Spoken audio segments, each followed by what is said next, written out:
first plenary of the day. Okay, so just again to remind you, as with all sessions, this one is being recorded. It'll be uploaded most likely later on today to the lobby platform. So I'm delighted now to be able to introduce Professor Peter Gu as our first plenary speaker of day 2.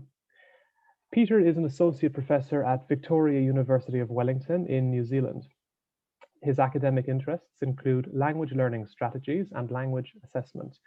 His recent book, Classroom-Based Formative Assessment, was published in 2019 by FLTRP, Foreign Language Teaching and Research Press in China. In addition, Peter has extensive teaching and teacher education experience in New Zealand, Singapore, Hong Kong, and mainland China.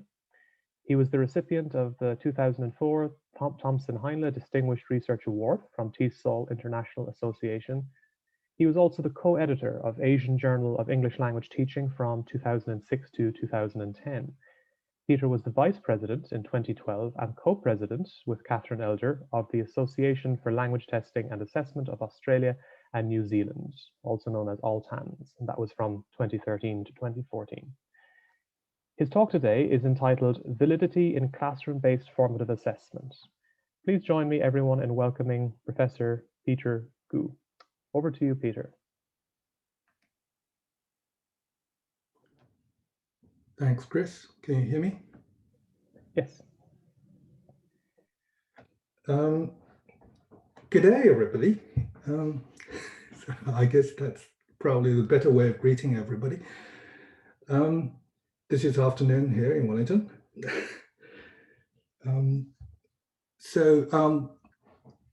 I hope, I thank you, everybody, especially Chris and Neil and the team for organizing such a wonderful conference. I hope everybody has enjoyed the first day. It's an excellent experience for all of us. I hope you haven't enjoyed it too much yesterday and like me, didn't sleep until late night.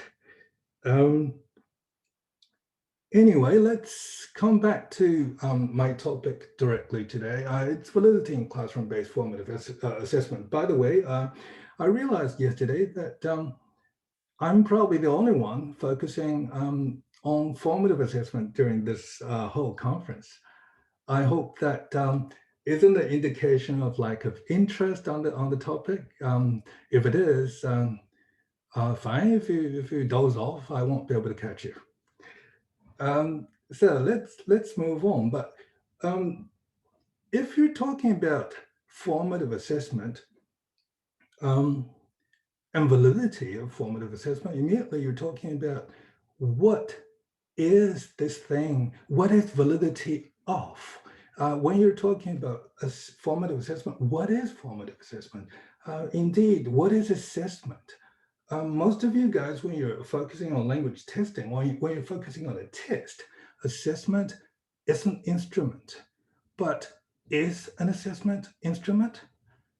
A lot of people wouldn't agree. A lot of people would say that assessment is a procedure. Assessment is a process. Some other people would say assessment is a function rather than it's a purpose rather than an instrument. But so because we have so many views of different views, perspectives on assessment, when we're talking about the validity, so it must be different. So let's move on. That's exactly what I'll be focusing on today. Three things that you immediately think about when you look at the topic. So when I talk about classroom-based formative assessment, what is classroom-based formative assessment? And then the validity. What is validity after all? Thanks for Barry and Michelin yesterday who did Validity 101 for everybody. I'll probably spend less time on a generic kind of introduction on validity, but I will spend a bit of time, hopefully, on validity in classroom-based formative assessment. So what is classroom-based formative assessment? This is a classic definition by Black and Wiliam. Notice they begin with practice. Practice in a classroom is formative. So we're talking about not an instrument, it's classroom practice. So it's not any classroom practice.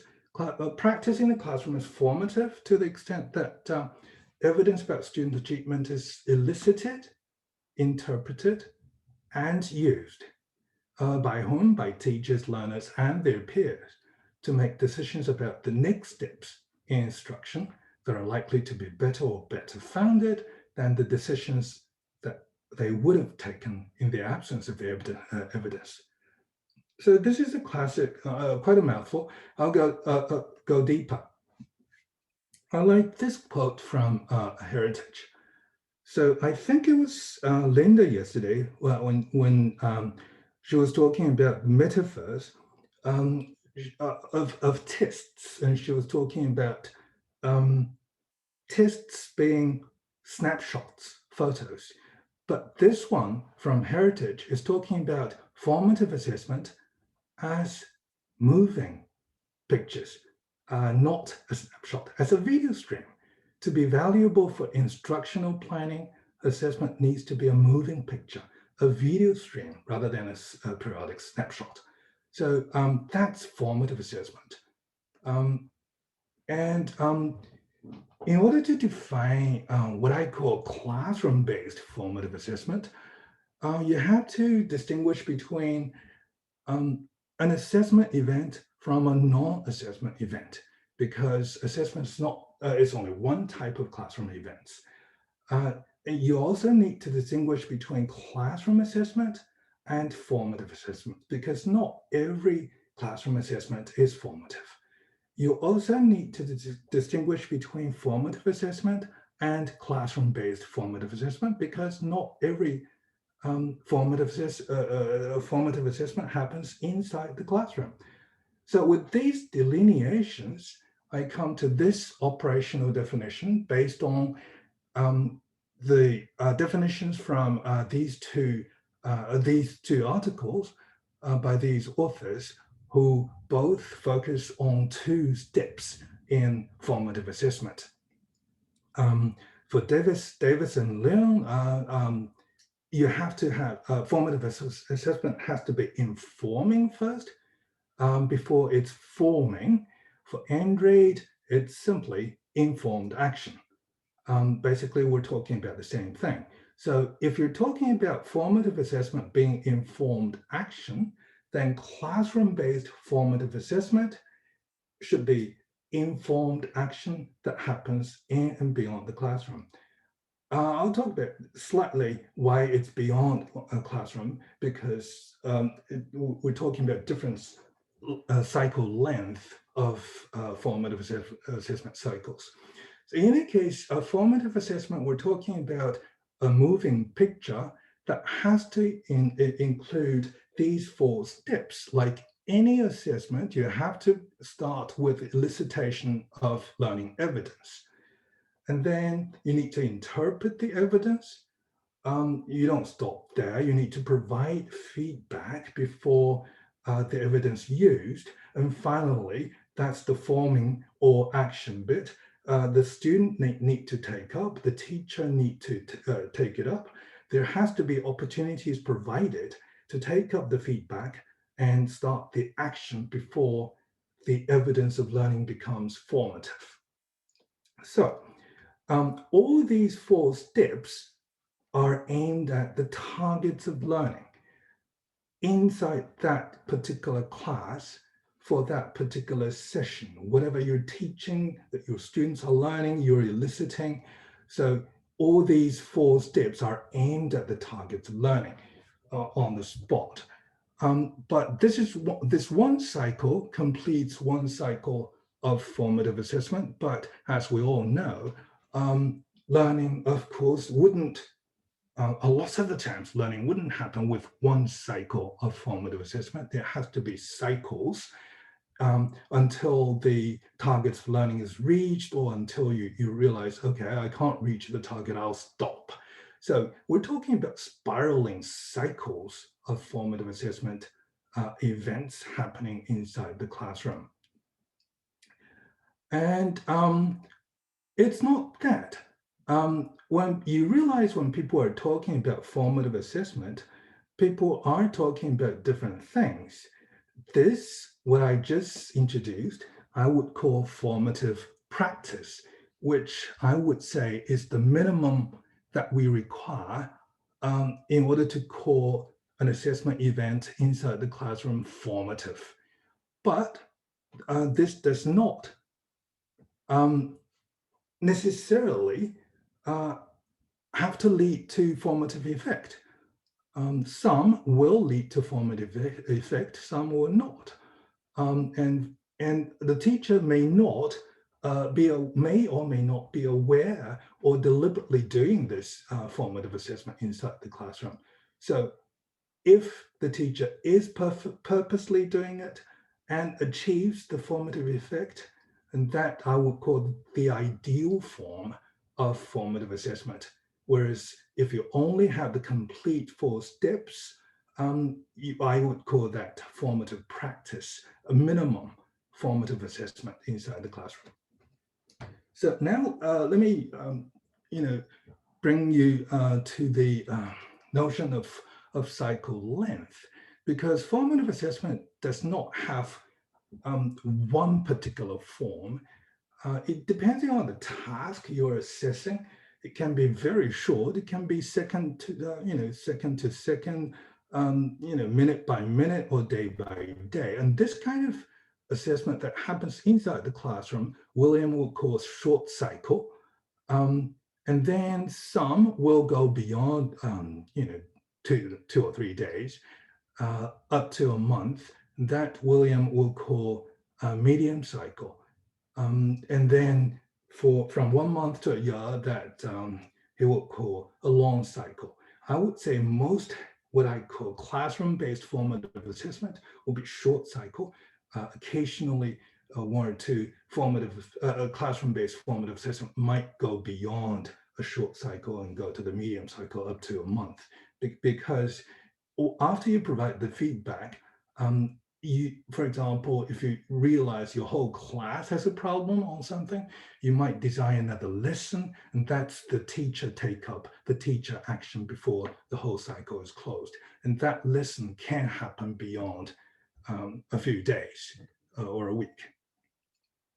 So when Coe and Bell studied the classroom practices of formative assessment in New Zealand, they found 2 types of formative assessment. One type they call the planned type. The other type is unplanned, what I would prefer to call contingent type of formative assessment. Another group of scholars in the United States found 2, rather than 2 types, they found 2 extremes. And somewhere in between, there are other kinds. So we're talking about a continuum of classroom-based formative assessment practices. So this is, classroom-based formative assessment. Are they useful? Are they effective?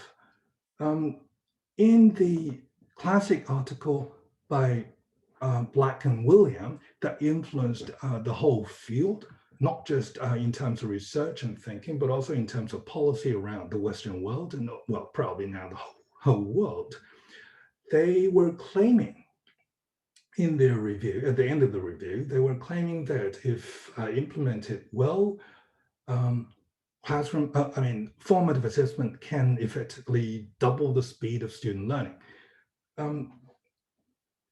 Did that promise realize itself? In about a decade later, more than a decade later, Bennet in 2011 reviewed the research and said basically the claims of effectiveness in Black and Wiliam's review were exaggerated or misplaced. Likely, Kingston and Nash in the same year did a meta-analysis of more than 300 studies, and the average effect size was only 0.2. It's not negligible, but it's not impressive. So what do we say about this? Are we saying that formative assessment is not effective? Theoretically, it should. Commonsensically, it should. Then why are we not finding the research evidence suggesting the effectiveness of formative assessment. I would say, well, they're not born equal. Some formative assessment is good, some is bad, some is not. Even if it's good formative assessment in form, but it's not aiming at the right target of learning probably. So we need, basically, it's not necessarily effective.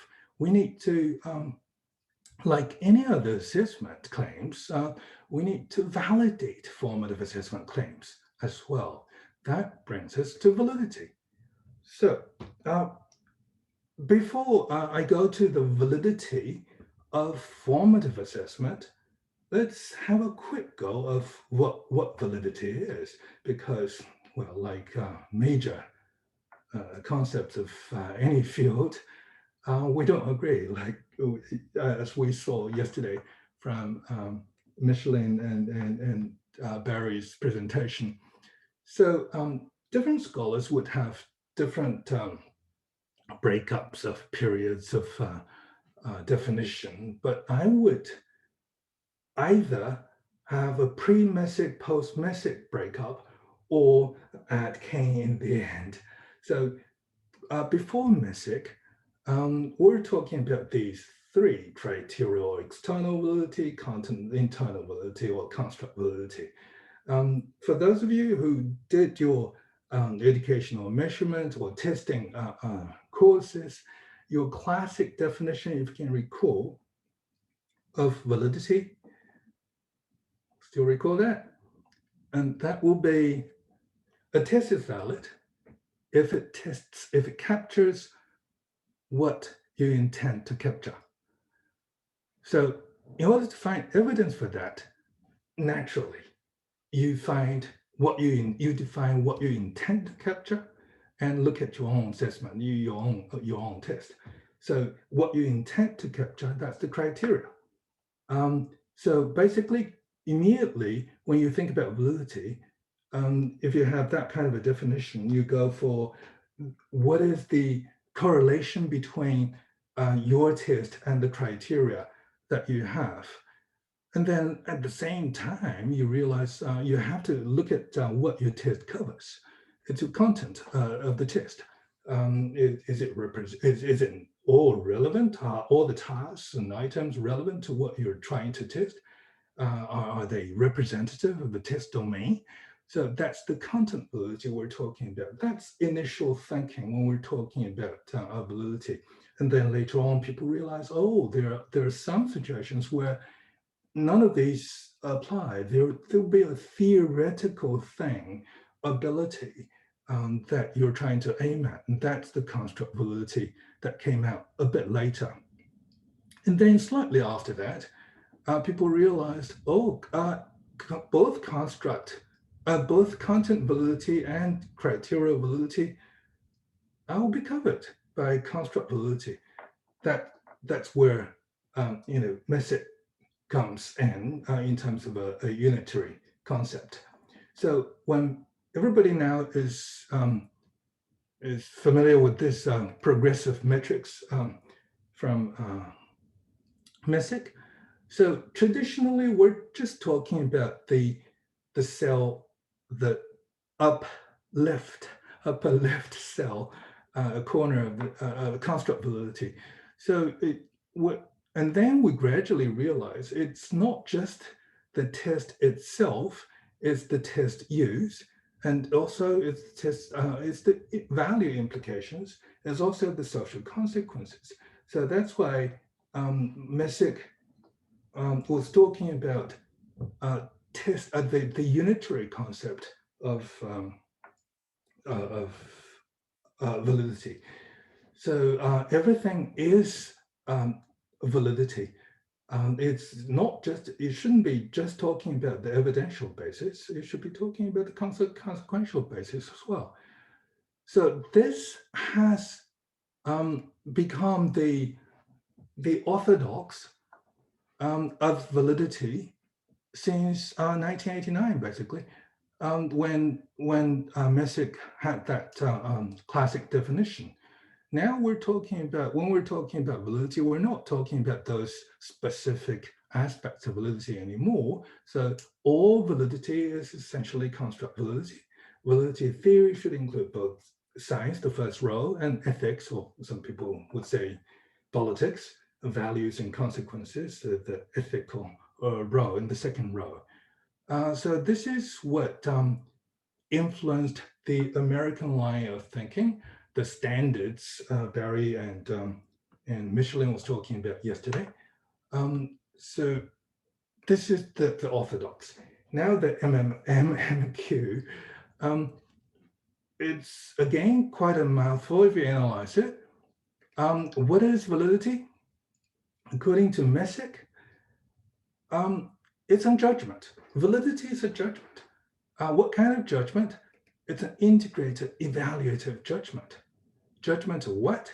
It's basically about judgment of the adequacy and the appropriateness of inferences and actions. How do you do that? By collecting empirical evidence and matching that with theoretical rationales. So this is basically what Messick was talking about in terms of a holistic unitary concept of validity. But that has turned into a dogma, and there are quite a few misinterpretations, I would say. And for example, one misinterpretation will be the integrated evaluative judgment is about score interpretation and use, and therefore not about the property of the test. So if we talk about test validity, we shouldn't be talking about test content. Another misinterpretation will be the unified concept should exclude discussion of specific aspects of validity. Why do I say this is misinterpretation? Let's look at what Messick was writing just 2 years before he passed away. So he was talking about 6 aspects of construct validity. He was talking about content validity, substantive validity, structural validity, generalizability, external validity, consequential validity, and so on. The first 3 are talking about the content, not just the coverage, but also about what other people would call cognitive validity or response validity, or what the test takers do as a cognitive process in tackling the tasks involved in the test. That's substantive. And the structural will be about the structure of the internal structure of the test and what you try to capture.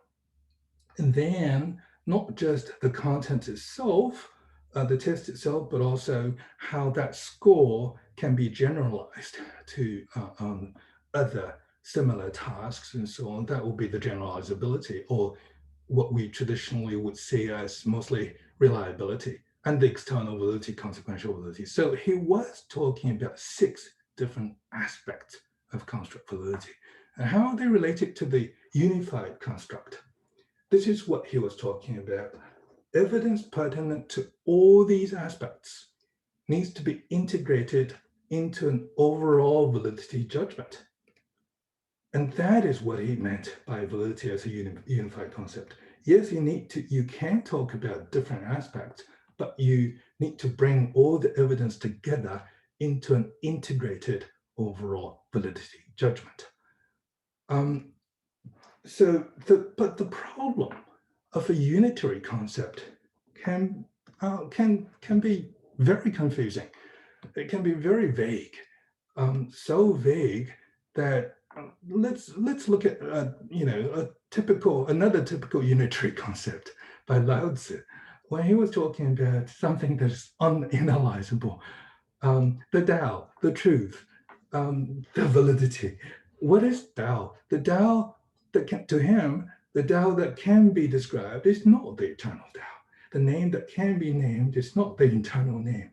If we turn validity into such a concept, it's useless at all. No wonder many people, including probably Messick himself, was a bit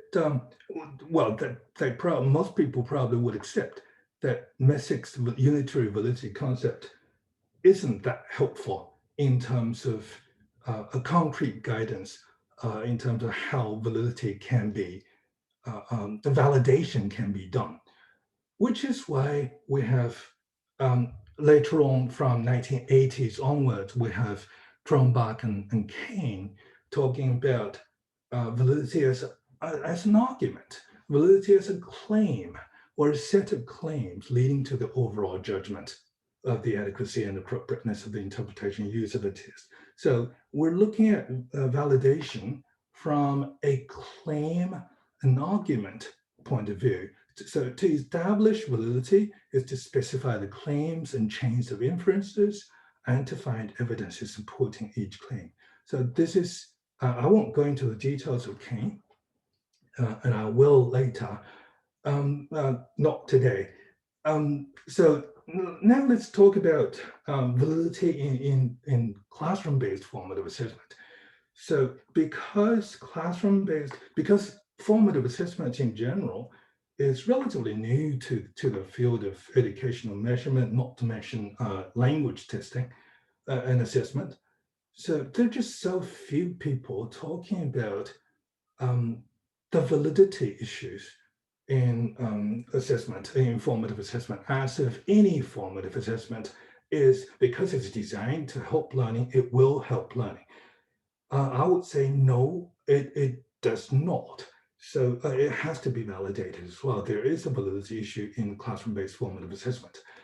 Current approaches, there are a handful of people who have been talking about the validity issues in classroom, in formative assessment. The first systematic set of criteria, I would say it's from Caroline Gibbs, who was talking about, complete set of criteria. And then we have people like Stobart and Wiliam talking, focusing only on the consequential validity, understandably, of formative assessment. And then we have other people like Pellegrino and others who are collecting the relevant kind of aspects of teaching and learning and to form a framework of what they call instructionally relevant framework of validity. And then I draw your attention to Kane and Wools in their recent publication, who again borrowing from Cronbach, distinguish between measurement versus functional perspectives in terms of validity. So what is that new terminology set by Caroline Gibbs? She was talking about, okay, it's a totally ontologically, epistemologically, and methodologically, it's a totally different thing that we're talking about. So why don't we have a new set of terminology rather than the old terminology describing educational measurements such as validity, reliability, and so on? So what she proposed was like curriculum fidelity, comparability, dependability, public credibility, context description, equity, and so on. However, it's an interesting idea. It's how many years? 1994. Over the last few decades, nobody took up the idea. I have no idea why. But anyway, that's one way of thinking. But the majority of people focused on consequential validity, naturally. It's not as easy as we think it is.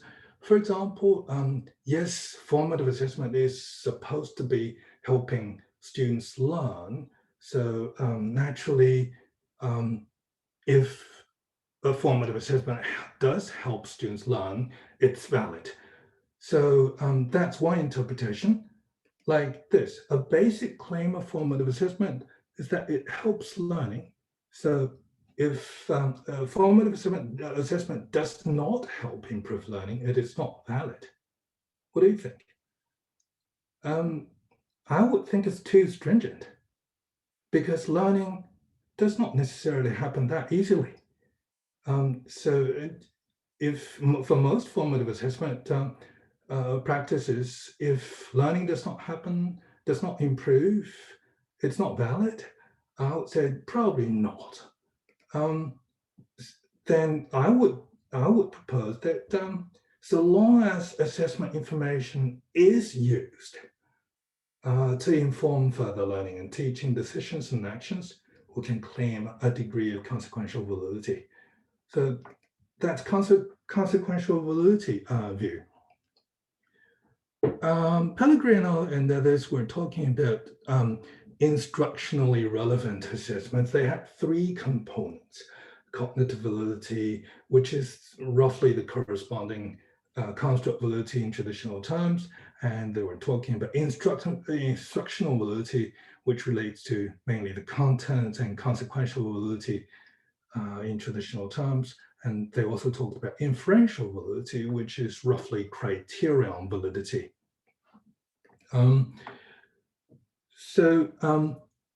Kane was, and Wools was also talking about validity of classroom assessment.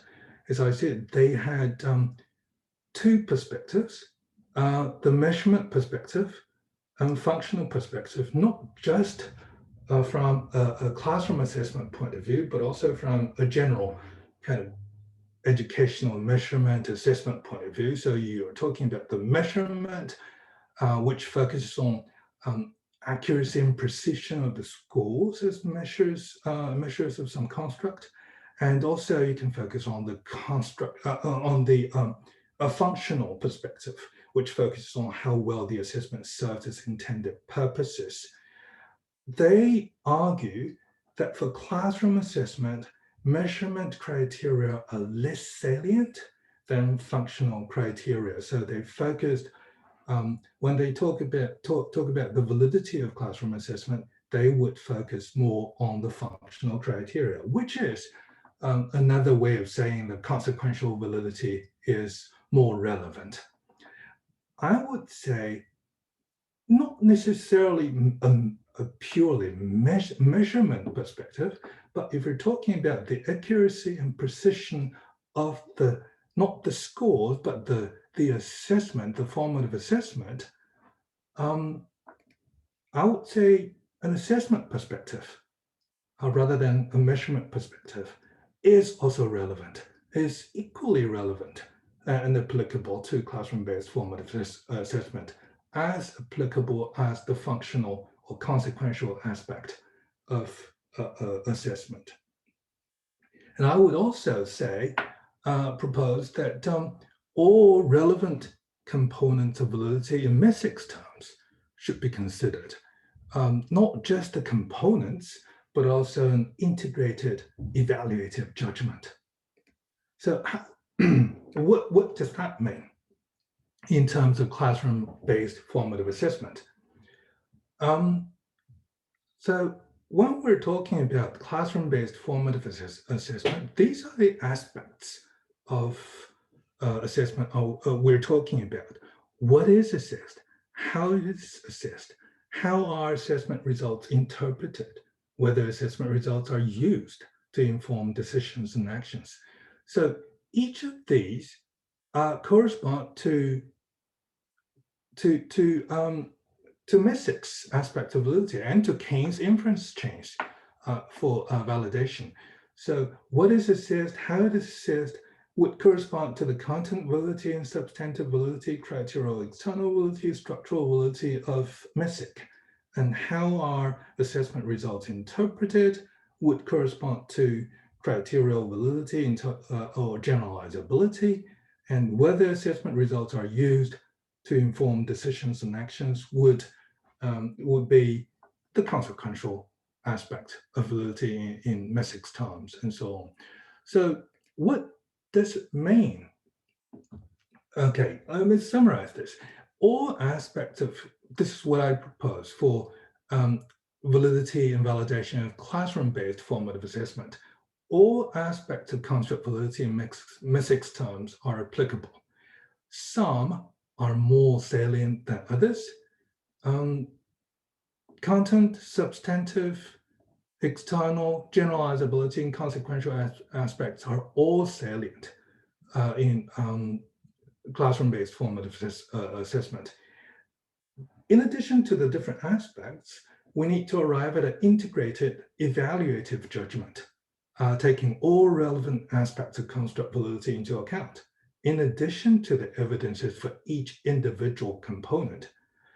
And then I would propose that we should be using argument-based validation to validate classroom-based formative assessment as well. So let me use one example to show how validity is relevant, different aspects of validity are relevant to classroom-based formative assessment.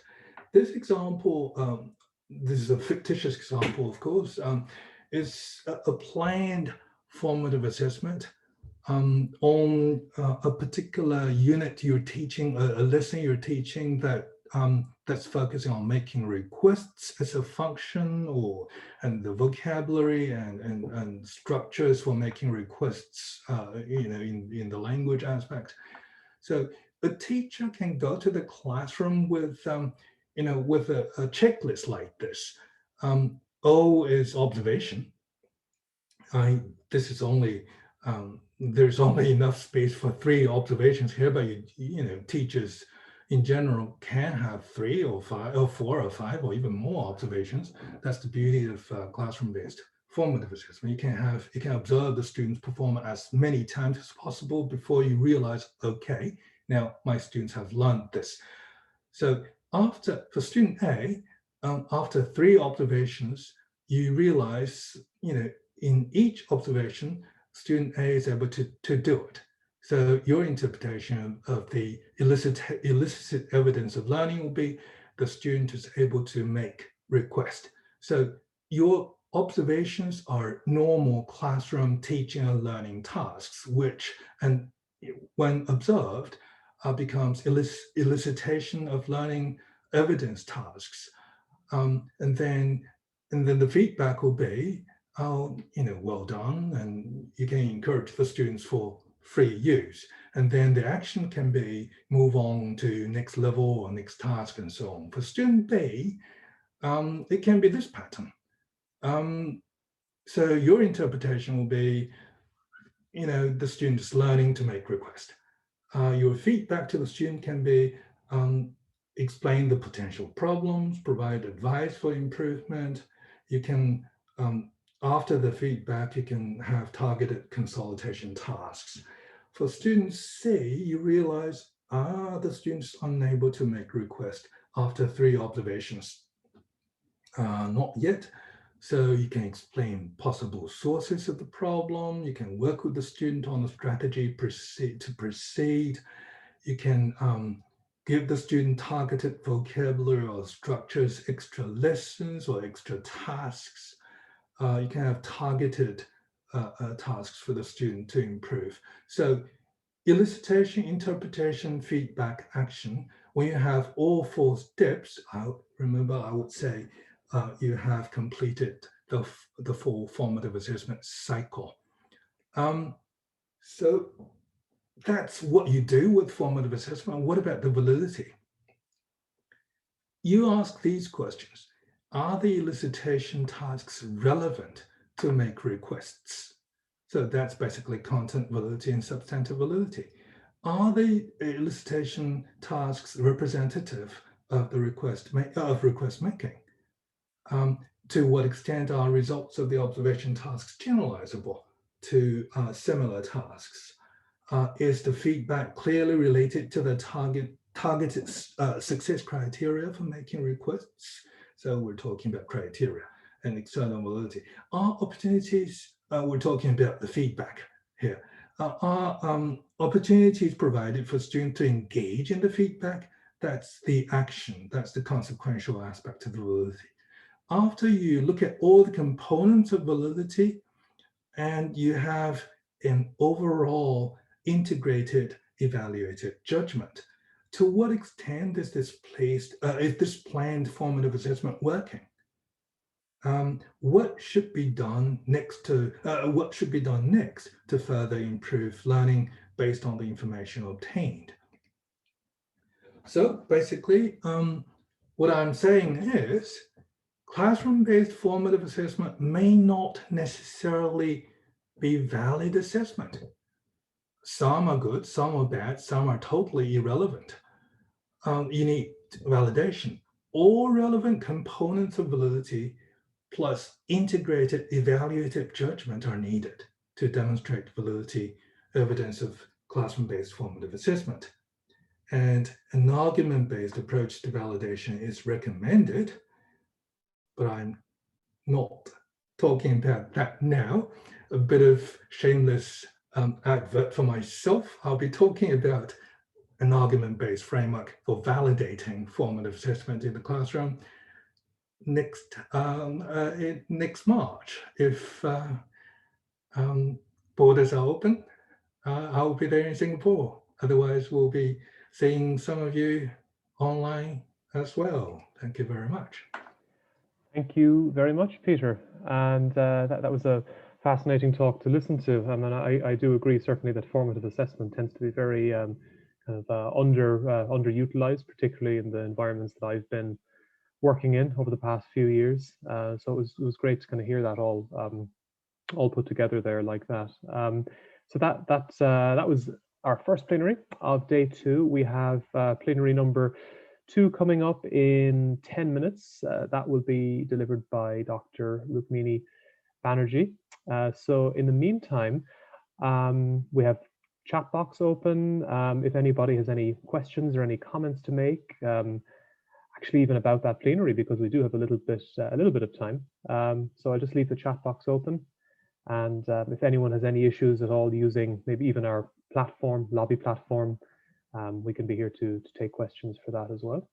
So like I said, Dr. Banerjee will begin her speech in just under 10 minutes now. So we'll see you all back for that as well, I'm sure.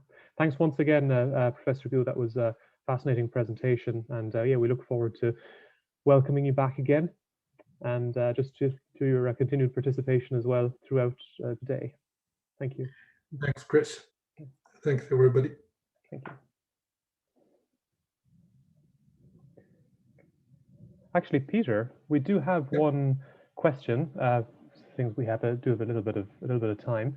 The question I'll just read it out to you. It was posted in the Q&A. The question is, how can we account learning from mistakes experiences in consequential validity? Also in the whole assessment process. The argument made is that mistakes, especially habitual mistakes, can be construed as not helping in the learning process. So how can we account learning from mistakes in consequential validity? That's exactly what we're talking about by talking about formative assessment, right? So you learn, you first of all gather evidence from students. Some of these evidence can be, find the students has achieved this, has learned this. Some others, most of the time, it's students are having errors, mistakes of various kinds.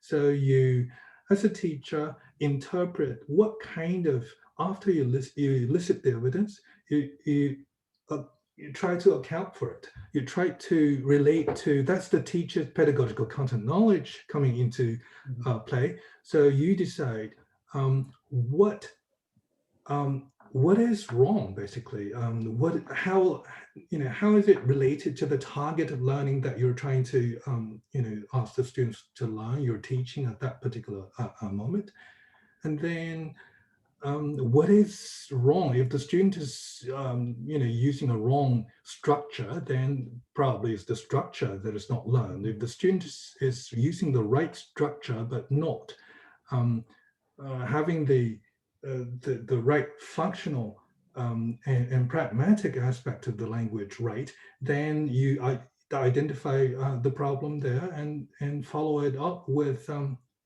either explanations, further instructions, or further exposure to the pragmatic aspects of the language used. So it's the whole structure, it's the whole procedure of identification, interpretation, feedback, and action that will work. That's why formative assessment is accounting for this learning from mistakes. Thank you very much, Peter.